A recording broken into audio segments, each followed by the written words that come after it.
the Platinum Edition.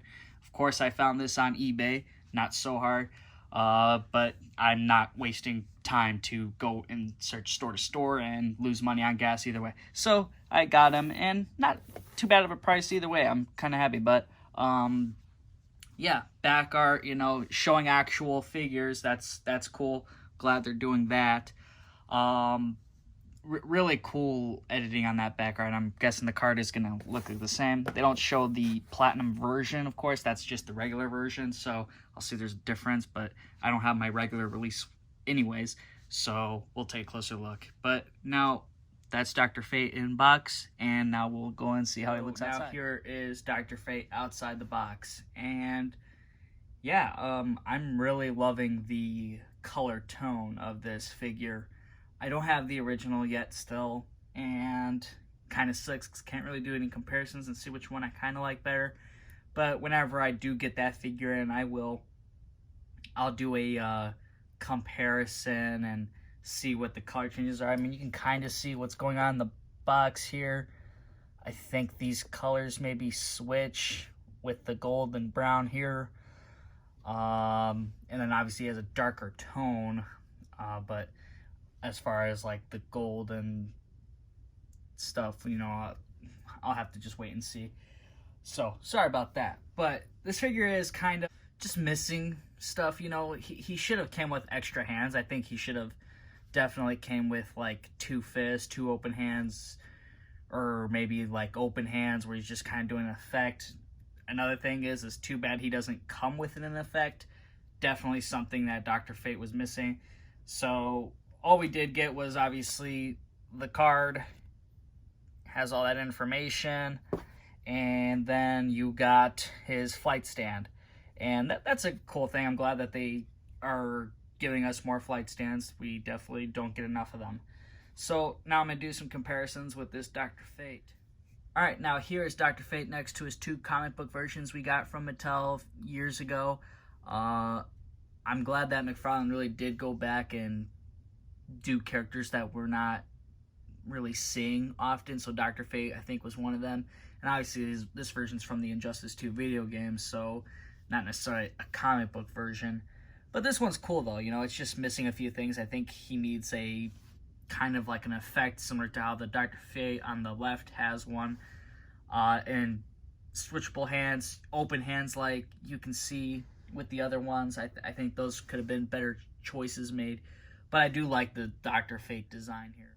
Alright, now here is Dr. Fate next to the Flash and the Platinum version of Gorilla Grodd. And yeah, he looks, you know, like he belongs in that roster. That's their modern suits, so those are just kind of how he would look, I guess, next to your Injustice 2 set. And obviously, as more Injustice figures keep being made by McFarlane, it really does make Gorilla Grodd figures look even worse because he's just so out of scale. He definitely needs to be bigger.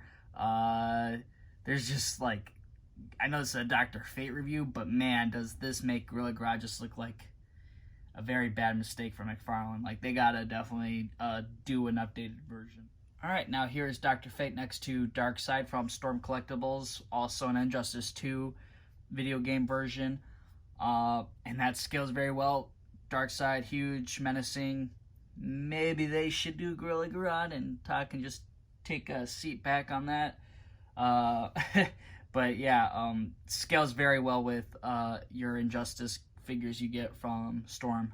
So up close, you can see that there's a lot of texture and detailing with the cloth on Dr. Fate. Lots of different materials that would, you know, be used. Obviously, it's all plastic, but you can sense that that's what's going on here. Is there's a different use of materials in the making of his suit, and the cape's just a little lighter. Kind of weird. It's just like really light, but not like yellow. It's just like a very beige color, I guess. It's kind of weird. I love the gold though. The gold really pops on this figure. The helmet design is pretty sweet. Not sure if any head swaps would work with this one. I haven't really checked, but yeah, I think the pretty bland in the back. yeah, not so much going on in the back there, which it's okay. The cape's gonna cover it, so you won't even think about it. Very nice designing though. Obviously, you can see the pins. McFarlane, I don't think has ever gone and done that kind of technology, but you know, it doesn't look too ugly or anything. Very, very nice and posable, nice and ratcheted. The only thing that's really ugly is just the balls between the hand and the arms. I mean, obviously this is a McFarlane issue, but for some reason it just looks really, really, really bad with this one.